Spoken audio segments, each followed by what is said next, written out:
Hello and welcome back. We're going to be finishing up our tic-tac-toe lesson today. So finally, all right, so we've gone through, we've got our HTML, got our CSS, and we have our JavaScript all set up with our helper functions. If you remember from last video, if you haven't watched that first, make sure you go back and watch that first. We actually set up our helper functions. Remember, we're going to be putting into place a small AI. By AI, I just mean just going to pick a random square. That's all it's doing. It's not a real AI, but just so you can kind of have a one-player game. I'm also going to show you where to insert the rest of the code, so that way we can toggle between 1 and 2 players. Okay, so you can just put your 2-player code right in there. 2-player, just repeating the player 1 stuff. That's all. Just copy and pasting that in. Now, before we get started, just remember that you can change around some of this stuff. I have my game set up so that way I can switch it back and forth pretty easily between a 1-player and 2-player setup without any toggle or anything. Because again, I'm setting this up for my students. I really want to leave something out for them. So if you're not my student and you're watching this, that's why even on my final game, you kind of have to click through for the computer to play. All right. So I'm doing that intentionally, just so you know. So if you're actually just following the step-by-step, you're going to have to figure out how to fix that. Hint, obviously, when player 2 goes, make sure that they have a separate on-click event, or just take it out of the main on-click event, and you'll see what I'm saying in a few minutes. So let's share my screen and get moving with this. All right, so here we are. We have our did I win, which just checks our 8 different scenarios for winning tic-tac-toe. We have a random square here, where we're going to be feeding in random. All right, and what random is, or rand is any random number between 1 and 9. And then we also are using this tag variable, and this tag variable actually uses this random variable now to append on this .sq. So you get .sq and then a number 1 to 9. And remember that 1 to 9 is, so you get sq1 to sq9, and that correlates with 1, 2, 3, 4, 5, 6, 7, 8, 9 squares. All right. So that's what we have set up. And now we're going to go and see what happens when I click a square. So you can kind of see in my structure here, everything that I'm doing is under when I click a square. So if you want the computer automatically to go without you clicking on a square, after you toggle the player, you're going to want to leave this function, right? You want to actually make sure you're outside of this scope of this function. Otherwise, you want a 2-player game, you want to stay inside of this function if you want to easily flip back and forth to the 2-player version. Okay. What I was talking about. So let's see, we're in document ready. We want to be outside of our helper functions. And we're just going to start off with the very first thing, when I click on something. Well, when I click on not just something, when I click on anything that has any of these squares. Now look, the squares have a custom square class. So anytime we click on square, or anything that has a square class. That's why I have all of them with that same class. So we have our selector. All right, and what do I want to select? Well, I want to select anything, anytime we select on a square. And you can kind of see, hopefully by now, that naming things, something that makes sense, even if the names are longer, just kind of helps you along. And what I want to do, well, on what? Well, I want on a click event, right? So on the click, that's the event that I want. And what do I want to do once we do this? Well, I just want to run a function. Now, you can separate this function out into another function and then name it. But since I'm only going to have one function here on a click, I'm just going to use an anonymous function. So it's just going to be function. Function, right? And then you have your event that's passed in here. All right. So which is just you clicking on the square. That's all that is. And we're going to have our braces. And this is where we put all of our code here. All right. Now, something to note. We have a this selector. All right. Now, this, the word this. All right. You can kind of see as a selector from jQuery, it'll return a collection of matched elements either found in the DOM, all right, in the document object model on past arguments or created by past HTML string. What is that? Just kind of think of this in this. I keep saying this. Think of it just in common language. If I clicked on a square, when I say this, it's the particular square that I selected itself. Okay, so what I'm going to do, instead of just keep saying this, because that can be kind of confusing sometimes, I'm just going to clarify everything by creating a variable that I'm going to call square selected. All right. So when you click on something that has square, such as this square, see where I'm going with this? Right. So when you click on this square, anytime you reference this, it is literally this, meaning the square. So since that can be a little bit confusing, I'm just going to call it square selected. So when I come back later, I remember what's going on, especially if you don't look at this stuff for like 6 months or a year or something, and you want to remember what you did. And all it is just say this. So the square selected is this. Pretty simple. Again, this is just to help clarify everything. That's what it is. All right. Pretty good, right? So there's my variable for square selected. Now, I want the player to know that they cannot just keep clicking on the same square over again. It also helps for debugging purposes for right now, so you don't need to do this, but I'm going to nest everything in a simple if-else statement, okay? And this if statement is just going to say square selected. So if square selected has class, right? We're going to call X. So if it has a class X, or, right? So that's our or square selected dot has class O. All right. So what is this saying? What is it? Right. All it's saying is that if this is true or this is true, which means it already has an X or an O on it. All right. What do we want to do? We just want to alert the player. All right. Or you can console log it, but I'll just use an alert. All right. Give yourselves an alert message. And then alert message is going to say this square has been selected. There we go. So that just is going to pop up an alert message. That's all. All right. That's just to help us out. And notice how I keep saying this over and over and over again. So just in common language. So it's important that I'm just using square selected instead of reusing this. You can see how we could use this here and it would be shorter. That might be easier for you, but especially when you're just learning, I think this works better putting it in an actual variable. All right, else what? Literally everything else goes in here, okay? So what do I want? Well, I want to start off and say, well, we're starting with player one, right? So I want to put player one logic here. So I'm going to use an if-else statement, and this if-else statement is only going to be if player equal to 1. Now, we can use strictly equals as well, right? Because it's only going to be 1, and it's going to be a number, which is fine. So you can use strictly equals or basically equals, because it's a number anyway. I'll use strictly equals. So if player equals 1, all right? What I want to do is we already have it nested inside of knowing that the square we selected now, we've already did a check to make sure that square was open. If we're player 1, okay, when I click a square, I want that square to now have a class of X, and then I want to put an X there. And what does the X look like? I want the X to look like this. And then if player 2 clicks on a square, or what the computer clicks on a square, I want to put an O there. And here's my font awesome. This is why I brought the font awesome library in. And look, it even tells you it needs to be an inline class. So I'm going to copy that chunk of code there. All right. So I'm going to go back to my JavaScript knowing that I already copied that. So I have a square selected. Okay. So I want to use square selected, right? Remember, square selected is the square that I just clicked on.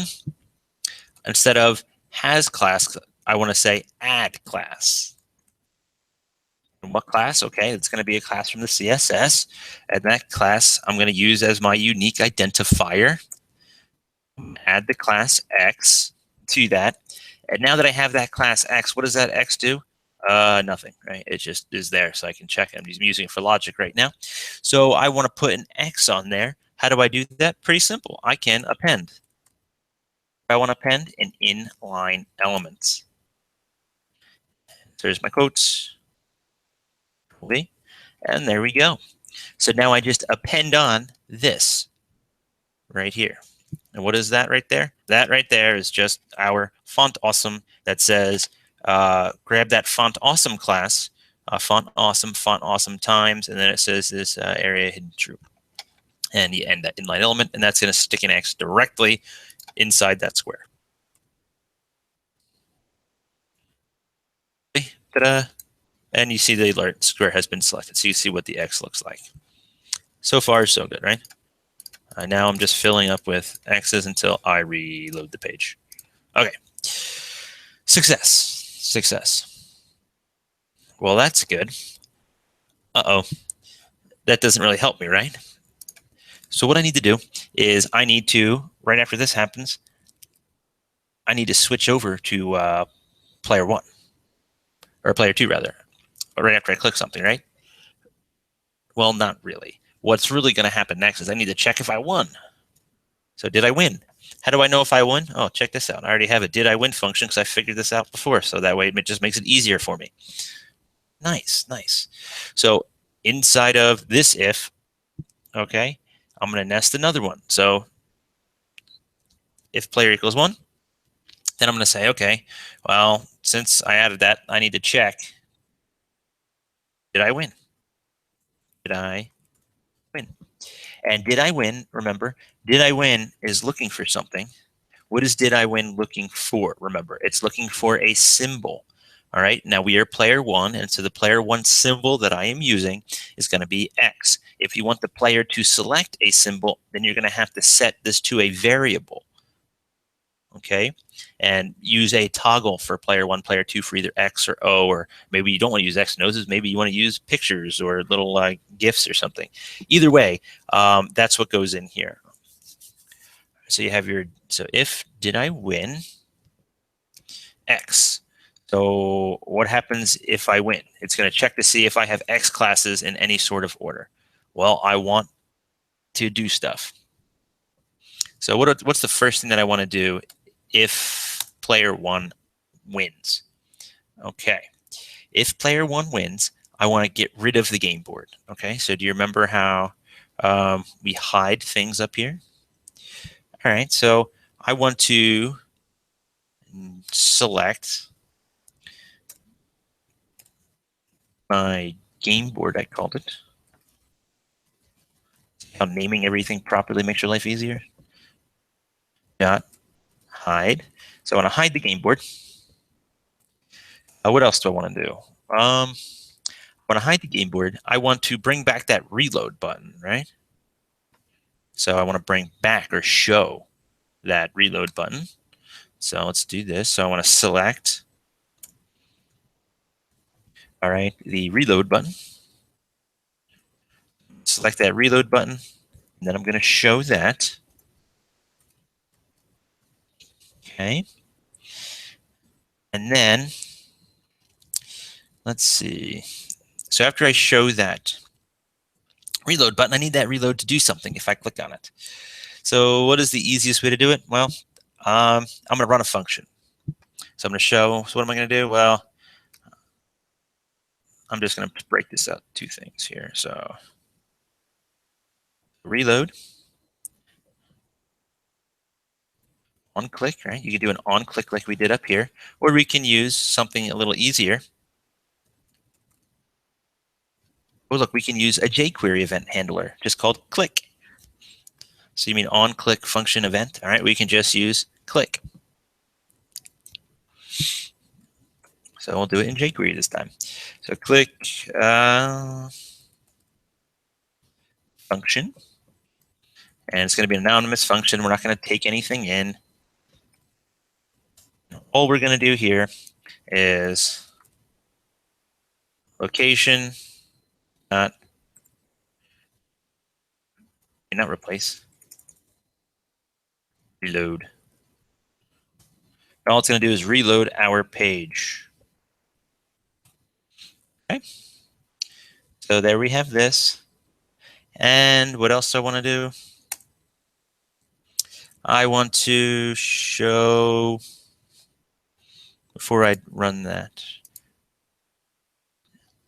before I run another function, I'm going to show one more thing right here, just so it makes a little more sense, actually. I think this makes more sense this way.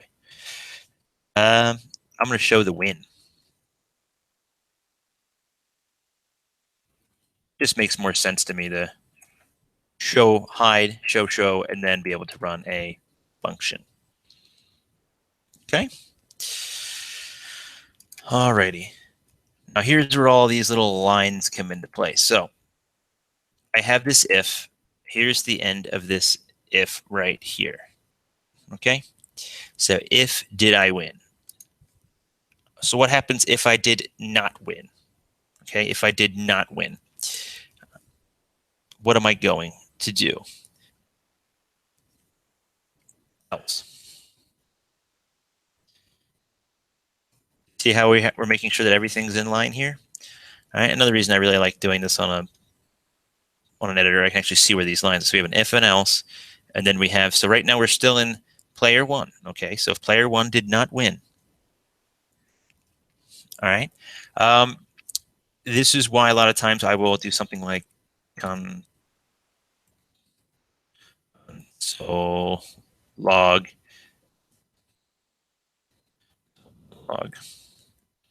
And I will do something like tag. And what this is going to do is allow me to open up my console, and then I can actually see as I'm playing the game what players, what square is being selected, right? So that the tag, so it'll show like square one, square two, or I can console log player, and it's going to tell me what the player is as well. Okay, and it's going to help you for your logic later.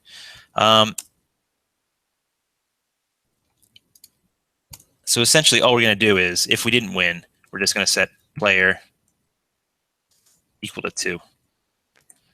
And then I'll console log that out, just to make sure that I want to do that. Or I can console log tag, just to make sure that we're checking the right tag and our tags are in the right spot. So when I click on 1, it's showing me the 1. Okay. So if else. So that if has an else. So now we're on player 2. So if if player 1 is false, that means we're on player 2. So we need to put an else here. Okay. So we need to put an else there. So now we're working on this else. Did I find it? So player 1, else, that means player 2. So what is player 2 going to do? Okay. Player 2 is going to be pretty simple. It's going to be, guess what? It's going to be like the same exact thing as this stuff up here. All right. What is going to be the difference? Okay. What is going to be the difference? Well, so I have an else. So I'm going to get rid of if player 1, right? Because we already know if player 1's happened. So I'm just going to check, did I win for O? Okay. So I need to append a class. Okay. You know what? Let me make sure that I put in I need to append a class. So essentially, I'm going to do all of this stuff here, except I'm going to put a different class on here. I'm going to check if it's O. I'm going to pass O into here. And instead of win, I'm going to show the other one, which is going to be Hal. And then I'm going to change player 1 to player 2.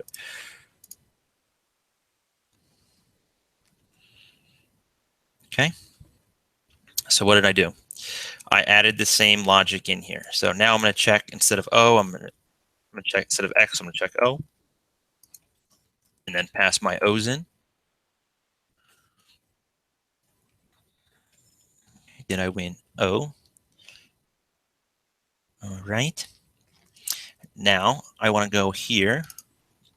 And instead of appending that X, I'm going to append in my O. So get rid of this. Pass in now my font awesome circle dash O instead. Then I want to check the O's. Okay. Good. So what I have here now is we're going to switch to player 2, and then player 2 can go ahead and play. All right. I don't want player 2 to play. I don't want my next one to be player 2 and bounce back and forth. All right. I don't want win to show either. I have another one that I called Hal, right? Because I'm going to have my computer called Hal. So I want to show Hal.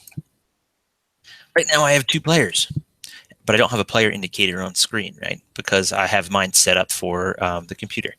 So how do I do this? All right. On I don't want to use square selected now. I don't want to add class to square selected, because all that's going to do is go ahead and try to add a class again to this same square. Because remember, square selected was the original one that I clicked. Oh man, so that's going to be confusing. So that's not going to work at all, which means if you're going to have 2 players, this logic here has got to go outside of this. So instead of copying what I just copied from this else, it's got to go outside of that on-click event after you switch players. Okay? But I'm not going to do that. I already have this set up with my random square rand right here, right? So I have a random square here. That is my function. So I want to use my random square function. What does my random square function do? My random square function returns a tag. What is tag? Tag is going to be square 1, square 2, square whatever. So I want to add square 1, square 2, square whatever to the O class, okay? Now, remember, inside of this function, I check all of these squares that I'm randomly selecting to make sure that they don't have a class already on it. I've already figured that logic out last time. So how do I call this? I called this random square. And random square is expecting me to pass something in. What do I want to pass in to kick off this function? Well, remember here, I even put a note here. I said rand.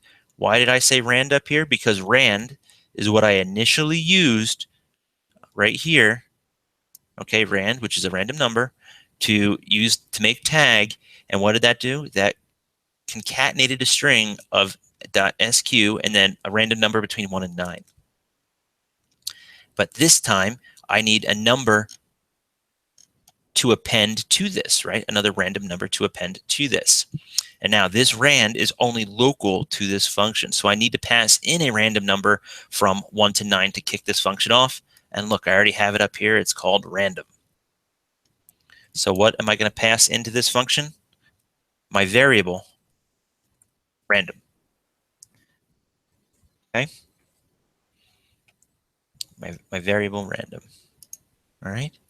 Now, I can't just call this. What I need to do is make sure that I have a, make sure I do this properly here now. I'm going to make sure that I wrap this in here. All right? Make sure I grab my jQuery because I want to be able to add a class to it, right? So I want to select this thing right here. Because remember, this is the jQuery selector. This jQuery selector then is going to be the output, this total output of this random square random. And what is the output? Is tag. And remember, tag is going to give me a random. I have a parsing error somewhere in here, which is fun. All right. So this is going to give me like the square 1, square 2, square 3. It's going to be at random itself. Okay. So we have if here, if else.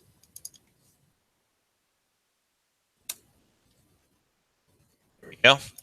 I forgot about this when I copy and pasted. So there we go. Fix that error. See that little red X over there popped up. I'm going to go ahead and save. So that's it. Remember the jQuery selector because we're going to be selecting a ID. Or a class rather, not an ID. You're going to be selecting the class square 1, square 2, square 3, which we defined in our random square function here. And this is just for a random square. All right. That's why we're still inside of this on click event. all right, not outside of it. Now we can put this outside of it as well and just use that toggle to kick it off. Okay, so it's up to you. But what I found was it tends to be a little hard to, it goes kind of fast. So what I'm doing is this way I can control what's going on with one click, and I can see with this console log tag. The reason I did this is as I click through, let me save this and then I'll reload. So I add an X. If I click on it, I get that. If I click somewhere again, anywhere on a square, okay, it's going to select another random one. All right. What this is allowing me to do is use my console log to test what my random square random function is doing one at a time, and it's not just skipping over it really quickly and throwing an error. Okay. So once this is working, if you want to get rid of this like double click thing here, all right. Oops, Hal has won. Why is Hal won? Because I need to set this to player 1, toggle it back to player 1 after I click on it. Okay, so let's go back and try again. O, X, O. Oh, he blocked me. X, O. All right, player 1 has won the game. Reload. Now let's see if we can make O's win. You're going to see how hard it is actually to make O's win.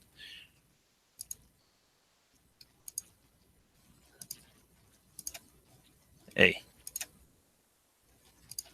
There you go. Hal has won. Ta-da! Reload game. All right, so that's it. There's our simple tic-tac-toe game. You can modify this and make this better, obviously. All right, but that is your starting point for it. So again, hopefully all of this was helpful, and I will see you next time.